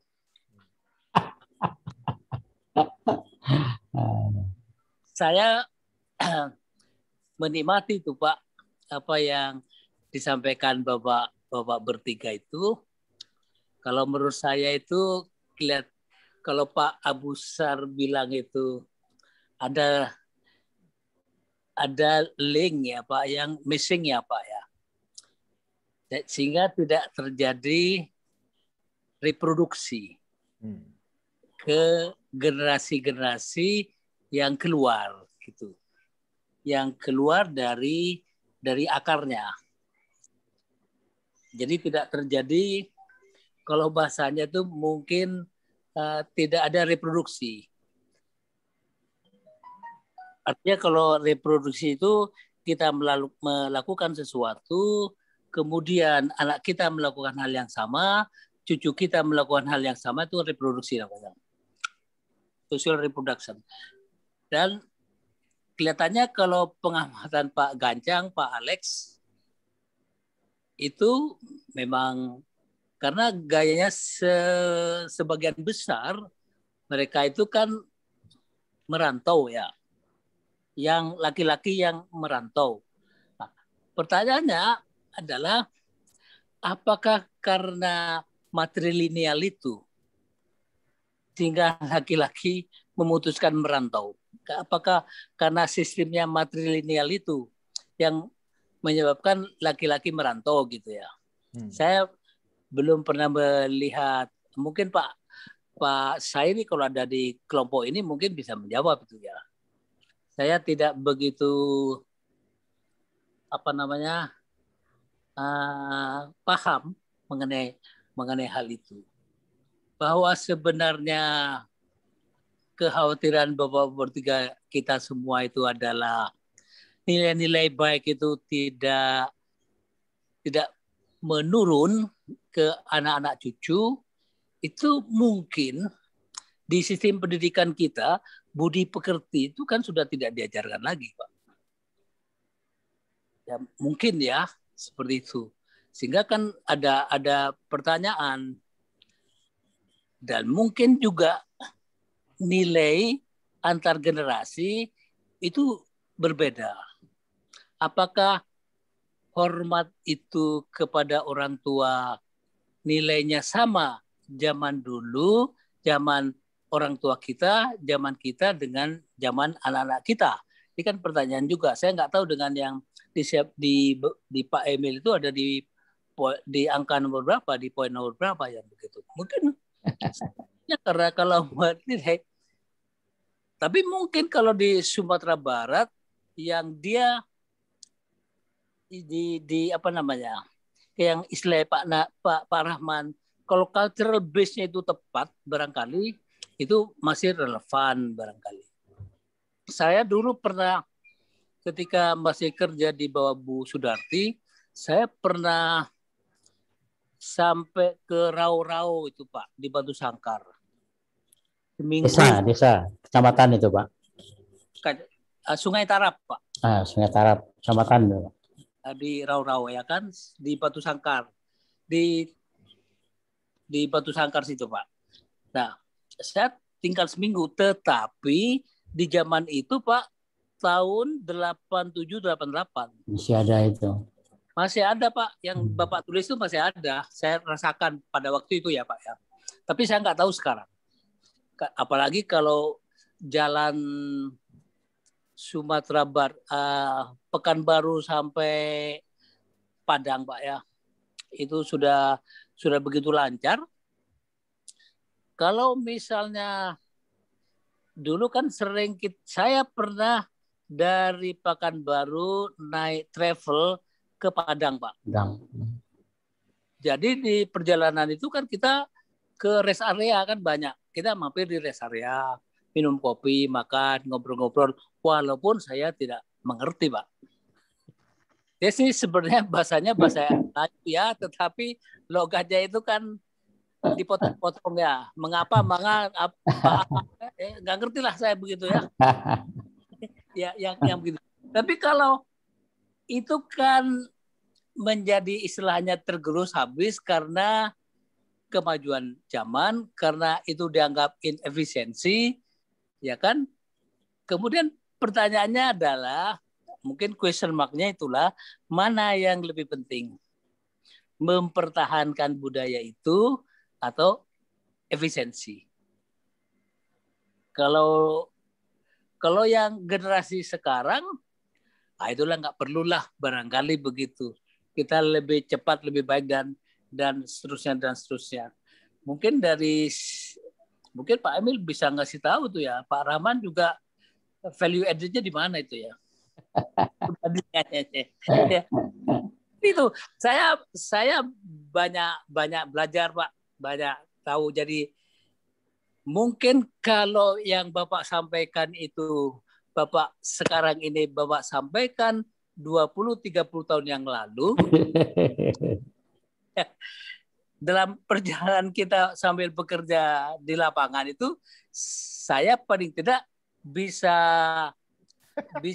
melakukan semacam verifikasi. Oh iya betul. Oh tidak berlaku di sini. Oh berlaku di sana dan seterusnya. Itu saja Pak Ardi. Terima kasih diberi undangan kesempatan untuk bergabung. Assalamualaikum. Waalaikumsalam warahmatullahi wabarakatuh. Mudah-mudahan lain waktu Pak Win jadi narasumbernya. Silakan, saya ingin minta jawaban dari Pak Emil aja nih. Iya Pak Ardi, makasih Pak Ardi. Ya. Terima kasih Pak Gancang dan Pak Alek. Ya. Nah itulah tantangannya kita Pak sekarang. Makanya Pak Abu mengatakan challenges tadi Pak. Satu generasi Pak. Tapi kita tidak akan berhenti di sini saja Pak. Dan kami yakin bahwa bekas-bekasnya itu masih ada Pak.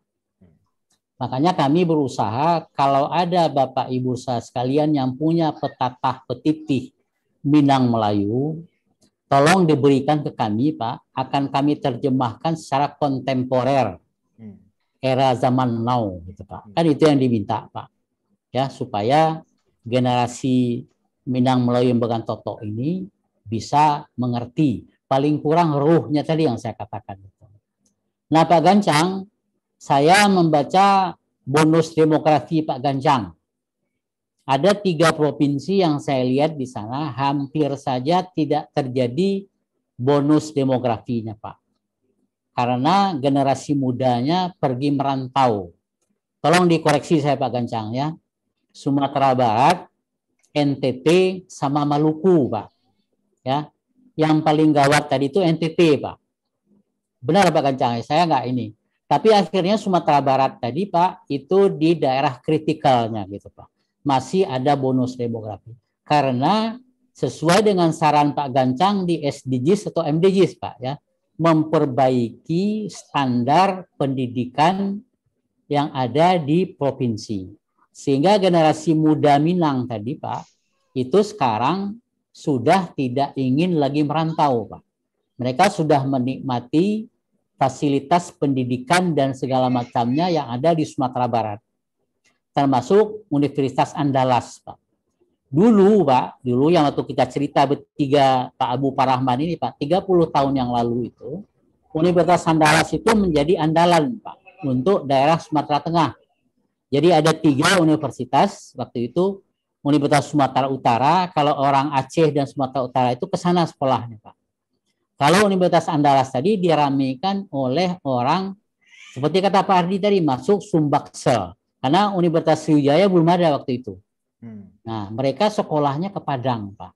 Itulah yang diciptakan oleh Muhammad Yamin, Pak. Waktu itu menjadi Menteri Pendidikan dan Kebudayaan. Akhirnya bonus demografi masih ada di Padang, Pak. Dan yang paling aneh kalau Pak Gancang pergi ke Koto Gadang, Pak. Itu dekat kampung saya, Pak. Kampungnya Pak Emil Salim, Pak. Itu rumah lebih banyak dari jumlah penduduk, Pak. Jumlah rumah lebih banyak dari jumlah penduduk. Sehingga Pak RT-nya sibuk mengurusin rumah, bukan rumah tangga, Pak. Nah, gitu anehnya gitu, Pak. Tapi memang benar itu yang kata Pak Gancang tadi itu. Ya, Pak Gancang mau diambil sebagai mantu, Pak. Karena generasi muda Minang waktu itu seperti Pak Abu, Pak Rahman yang berkualitas itu pergi, Pak. Pergi. Nah, tapi sekarang, Pak, ya, masalah perjodohan di Minang tadi itu, Pak, itu tidak dibatasi oleh waktu dan tempat lagi, Pak. Sudah canggih juga, Pak. Bisa lewat webinar, Pak. Nah, begitu kemajuannya gitu, Pak Gancang. Ya, bisa lewat webinar, bisa lewat grup. Pak Rahman itu ponakannya tersebar di daerah Sumatera Tengah itu, wah dia bisa mengojok-ojokkan keponakannya tadi, Pak. Tidak ada masalah itu. Ya. Jadi Pak Alek, tolong nanti di riset lagi Pak Gancang, ya, yang kata Pak Gancang tadi, jangan ditanyakan masalah variabel ini di daerah homogen, Pak. Ya, sekarang Pak, masalah itu Pak, malah di Sumatera Barat sendiri Pak, itu sudah tidak ada lagi perasaan itu Pak. Malah orang Sumatera Barat itu lebih liberal daripada orang Jawa Barat, Pak. Ya, Pak. Jadi kalau kita melihat Pak, sekarang era UIN tadi Pak, dengan era IPB dan UI, Pak, lebih liberal UIN dari IPB dan UI. Makanya IPB itu dipelesetin orang Institut Pesantren Bogor, Pak. Nah, begitulah sekarang keadaan Sumatera Barat tadi, Pak. Jadi saya kira kalau Pak Gancang mendalami benar gitu, Pak, orang Minang itu sangat egaliter sekali, Pak. Dia tidak mempedulikan dengan siapa dia bekerja sama. Yang paling penting lama dia atuju diurang, Pak. Itu yang bisa kita lestarikan di sana, Pak. Nah, mudah-mudahan sajalah, Pak. Dan saya, Pak Abu Zar, Pak Rahman, ingin juga pulang kampung. Apakah masih ada satu generasi tadi yang kita ceritakan tadi itu, masih ada nggak? Paling kurang ruhnya gitu, Pak. Ruhnya tadi bisa kita angkat di dalam bentuk yang lain yang dipraktekkan kepada anak cucu kita. Benar kata Pak Abu Sar tadi, barangkali buku kita ini akan dibaca oleh anak cucu kita walaupun nanti kita sudah tiada. Begitu Pak Ardi, tambahan dari saya. Terima kasih Pak Emil. Ini kayaknya perlu bias gender nih, belum ada yang dari perempuan yang menanya. Silakan Pak Ardi. Bu Hasnati ada nih. Bu Hasnati, beliau guru itu Pak. Tadi saya usulkan bagaimana usulan beliau tentang dari pendidikan Pak. Oke, beliau silakan. Kepala SMA itu Pak. Kepala SMA 81 Pak. Silakan Bu Hasnati. Suaranya Bu belum.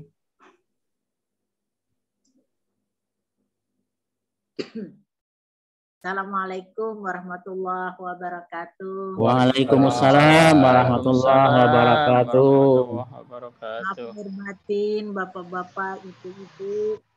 Saya ini pendatang baru ya Pak. Kenal sama Pak Emil. Mudah-mudahan apa yang Bapak utarakan itu betul-betul luar biasa. Saya mengikuti satu persatu apa yang disampaikan oleh narasumber tadi, Bapak Abu Zar, Bapak Emil, Pak Abdurrahman, itu luar biasa. Saya memang Pak lahir dari keluarga Minang, tapi dibesarkan di Tanjung Pinang, Bapak. Pinang. Ya. Yang Bapak katakan itu, setelah saya berkeluarga, saya baru tahu bagaimana daerah-daerah Sumatera Barat, Pak. Saya dibesarkan, lahir di Tanjung Pinang, kemudian ke Jakarta, dan baru setelah berkeluarga mengetahui bagaimana di Sumatera Barat tanah kelahiran ibu orang tua saya. Yang Bapak katakan bagaimana petitih, petatah petitih, kemudian adat istiadat. Tadi Bapak mengatakan juga tadi ada surau, ada lapau gitu ya Pak ya. Itu saya masih melihat. Tahun 68 saya pertama ke Sumatera Barat, itu masih saya lihat Pak, ada surau. Masih ada anak-anak yang ke surau, tidur di surau, masih saya lihat. Tetapi pada tahun-tahun 2015, 2016 saya inten ke Sumatera Barat dengan niat melestarikan, memugar rumah gadang peninggalan kedua orang tua saya. Di sana saya sudah melihat perubahan yang luar biasa, Pak. Bagaimana tindak tanduk pemuda-pemuda di sana, anak-anak di sana yang rata-rata berbeda sekali dengan apa yang Bapak katakan tadi. Betul bahwa rumah-rumah di sana itu yang tinggal nenek-nenek, kakek-kakek. Sulit kita mencari pemuda-pemuda yang ingin, yang dapat mengantarkan perkembangan-perkembangan pengetahuan kepada anak-anak didik di sana. Jadi Pak, saya melihat apa yang Bapak paparkan tadi luar biasa bagusnya, itu betul-betul mengenai etika, tata krama yang didasarkan oleh agama ya Pak ya.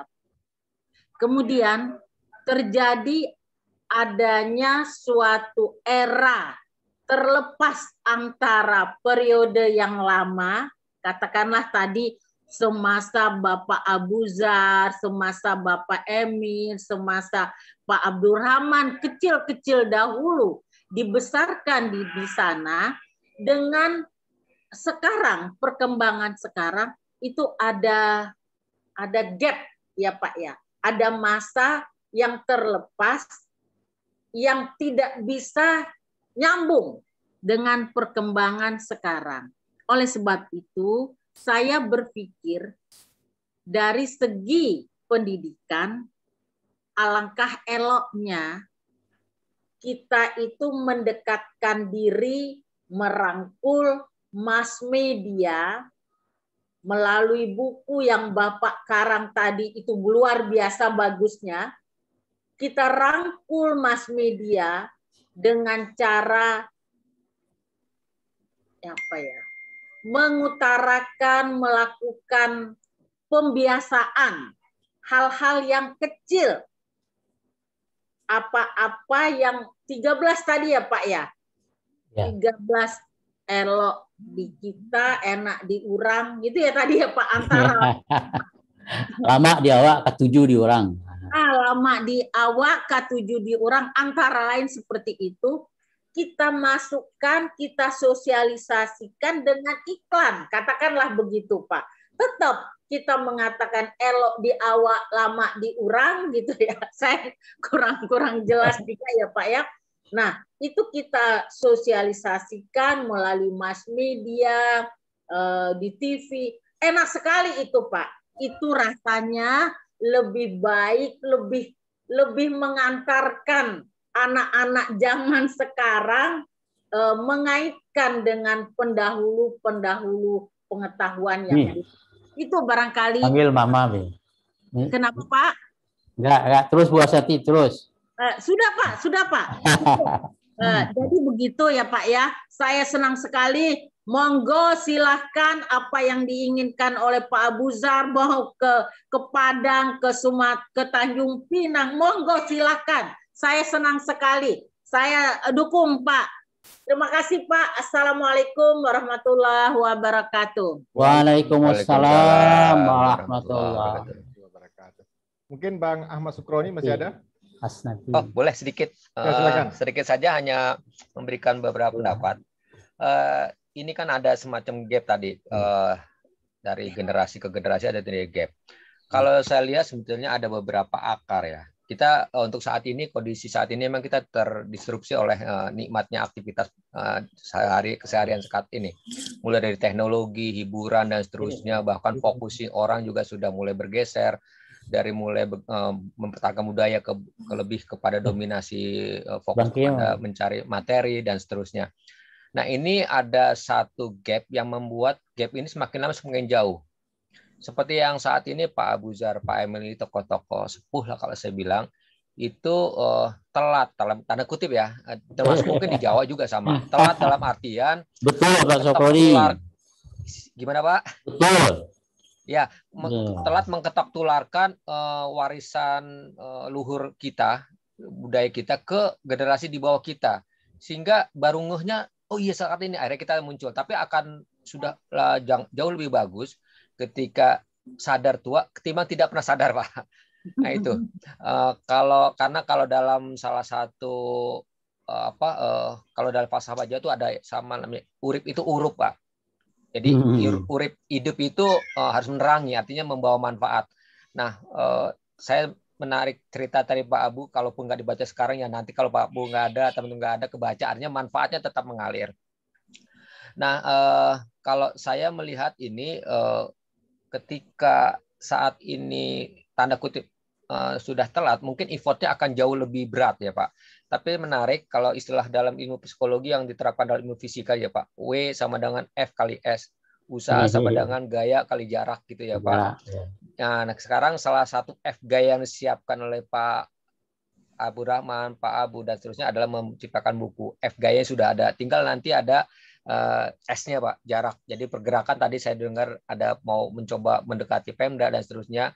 Nah, ketika sudah bergerak dari titik 0 ke titik 1 udah disebut sebagai W sama dengan W itu adalah usaha. Jadi udah dikategorikan usaha. Karena kalau menciptakan buku tanpa ada S, tanpa jarak 0 itu dianggap sebagai tidak ada usaha gitu ya Pak. Saya hanya lihat itu aja. Jadi bahkan sekarang pun kadang-kadang pemimpin-pemimpin kita telat Pak menciptakan pemimpin-pemimpin baru Pak. Karena pemimpin-pemimpin itu menikmat dengan kehidupan sebagai pemimpinnya. Lupa bahwa dia harus juga menciptakan pemimpin-pemimpin baru. Demikian juga dengan kita-kita yang lupa juga mewariskan ilmu warisan luhur kita di bawah kita. Nah, mungkin dengan adanya buku ini saya bisa juga tergugah juga. Artinya memang kita harus secara kolektif Pak. Ini bukan hanya Padangnya, aja juga mungkin beberapa budaya-budaya lain yang saat ini terdistribusi oleh ilmu-ilmu atau hiburan atau apapun lah fokus yang lain. Mungkin kita bisa sama-sama nanti minimal dari sisi kita ngeh dulu lah dari teman-teman yang ada di sini. Kebetulan di sini banyak yang senior, sangat senior bahkan, dan saya masih yang termasuk paling muda, jangan-jangan di sini. Mudah-mudahan bisa insaf juga lah. Lebih muda saya, Bang Ahmad. Sementara itu aja, saya hanya memberikan pendapat aja bahwa memang kita ya adalah kesalahan di kita juga. Demikian Pak, terima kasih. Oke, terima kasih Bang Ahmad Sukroni, kemudian terima kasih ya Bu Hasnati ya. Jadi sebelum ada closing statement dari Prof Abu, Pak Abdul Rahman dan Pak Emil, nanti yang terakhir Pak Emil karena Pak Emil sekalian baca doa. Jadi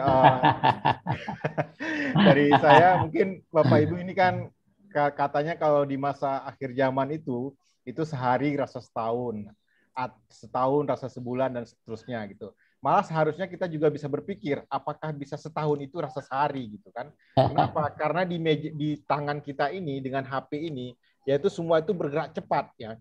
Jadi kalau anak-anak ini sekarang ini Prof Abu, anak-anak saya mungkin hanya usia SMP saya bawa ke kampung ya. Rasanya kok lama sekali katanya. Karena mungkin nggak bisa main HP dia. Jadi kalau kita minta dengan duduk santai dan sebagainya itu dia tuh malah nggak betah gitu kan. Nah, ini menjadi tantangan bagi kita apakah yang dimaksud setahun rasa sehari itu sehari rasa setahun itu atau memang sehari itu rasa setahun dan sebaliknya gitu. Itu jadi penting bagi kita sebagai ibrah. Jadi sekarang kita minta closing statement sekalian penutupan mungkin Pak Abdul Rahman dulu ya. kemudian Pak Abu Zar, dan sekalian Pak Emil, sekalian penutup. Silakan Pak Abdul Rahman, dua patah kata Pak. Ini sekalian menjawab, silakan Pak. Harusnya Pak Abu Zar ini mestinya komandan. Gak apa-apa Pak, satu. Saya sebetulnya banyak yang mau kita apresiasi lah dengan tidak menyangka bahwa respon dari Bapak-Bapak Ibu sekalian ini luar biasa lah pada buku yang kalau orang Melayu bilang bahwa tak ada apa-apanya buku yang kami buat ini, tak ada apa-apa lah, baru secuil aja. Tapi mungkin yang kuat adalah perasaan kami untuk majukan transformasi budaya ke anak-anak itu. Itu saya agak sedih bacaannya. Karena melalui saya lihat betul, saya lihat cucu saya, anak saya yang ini betul-betul Pak Abu tadi tercabut dari akar budaya Pak Abu.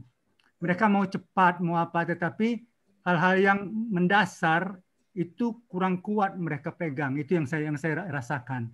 Nah, oleh karena itu, Pak Winandin tadi seorang peneliti, saya pikir itu memang kalau mau bagus ada riset yang mendalam Pak Winandin ya, yang bisa melihat bagaimana pandangan si generasi muda ini terhadap hal-hal yang kita anggap bagus itu. Saya sangat yakin hal yang bagus itu tidak akan berubah. Karena itu kan sifatnya dah yang hakiki ya Pak Bu Naya, hal yang sudah betul-betul kalau kita yakin kepercayaan kita itu sudah hal yang baik, harus baik itu mesti tetap berada. Cuma melekatkan yang baik itu kepada generasi muda itu yang menjadi sulit. Saya tertarik dengan Ibu Hasnati tadi, mungkin kita buatkan semacam itu Pak Abu Zar, pesan-pesan melalui medsos itu dengan gaya-gaya bercanda atau semacam mana kita buat seperti itu. Sehingga yang gaya zaman dulu sedikit tapi sering. Nah ini namanya. Jadi dia tidak boleh banyak, tidak boleh membosankan, sedikit tapi di banyak kesempatan dia muncul dengan berbagai gaya tapi pesan sama. Biasa. Nah itu sehingga dia itu yang saya pikir perlu kita bentuk. Nah mudah-mudahan para pakar ini, para bapak-bapak ibu sekalian nanti kalau kami coba merenungkan ini, nanti coba sekali lagi kita dibantu Pak Abu Zar, dibantu untuk bisa mengkonkretkan ini dalam ikhtiar kita untuk memajukan bangsa ini. Saya pikir itu dari saya. Terima kasih. Terima kasih Pak Abdul Rahman. Silakan Pak Abu Zar. Assalamualaikum warahmatullahi wabarakatuh. Waalaikumsalam warahmatullahi wabarakatuh. Waktu cepat berlalu nih, kita tinggal 7 menit ya dari jadwal ya. Tapi nggak apa-apa. Saya senang sekali dengan respon teman-teman. Ada 2 hal yang ingin saya sampaikan. Bahwa saya baru beberapa hari ini atau seminggu 2 minggu yang lalu itu melihat tantangan yang terbesar dari usaha kita ini. Saya ambil contoh, ada sebuah perusahaan yang menjual ayam goreng, ya. Lalu saya dapat itu 1 kotak. Waktu saya dapat 1 kotak itu saya kaget, karena di depannya itu tulisannya itu adalah, saya nggak mau sebutkan nama perusahaannya, tapi di bawahnya ada peribahasa yang saya nggak suka sama sekali. Bunyinya, budayakan malas masak. Budayakan malas masak. Ini kan untuk demi kepentingan perusahaan dia. Perusahaan ini. dia. Supaya orang beli, ya. Jadi budayakan malas masak. Astagfirullahaladzim, saya bilang. Ini kok bisa beredar ini? Ya? Ini bisa beredar ini ya. Ini beredar dibaca oleh anak-anak muda. Jadi rupanya harus budayakan malas masak. Itu yang pertama. Yang kedua, saya lihat di iklan-iklan di TV atau mungkin di apa namanya? Yang board yang besar itu, ya. Billboard ya. Itu kalau ada kan peribahasa yang lama, berat sama dipikul, ringan sama dijinjing. Ya. Lalu dirubah sama dia. Berat lu yang pikul, ringan saya yang jinjing. Itu kan merusak. Merusak itu. Ya. Ya. Ini dunia-dunia kita ini sudah merusak. Ya, tanpa sadar dia merusak ini, merusak generasi muda ini. Dengan membuat iklan-iklan yang seperti itu. Berat lu yang pikul, ringan gua yang jinjing. Ya, seperti dulu maksud hati memeluk gunung, apa daya tangan tak sampai. Dirubah maksud hati memeluk gunung, apa daya gunung meletus. Global. Jadi ini perusahaan ini ya. Ini ada perusahaan resmi ini. Saya nggak mau nanti saya dituntut oleh perusahaan ini. Saya kirim ke diaspora sebagai contoh bahwa ada perusahaan yang tanpa sadar merusak generasi muda. Ya, ada perusahaan-perusahaan di Indonesia yang dia kira itu untuk bisnis dia bagus, tapi sebenarnya merusak generasi muda. Ya, budaya kan masak. Nah, ini kan nggak benar ini. Supaya orang beli terus ke warung segala macam gitu. Lalu yang tadi gitu ya, berat lu yang pikul, ringan gua aja yang jinjing gitu kan. Itu kan suatu peribahasa yang baik zaman dulu, lalu dirubah sehingga berubah maknanya. Itu aja, saya kira tantangan ke depan ini sangat berat. Bagaimana kita mencoba membalikkan arus tentunya susah.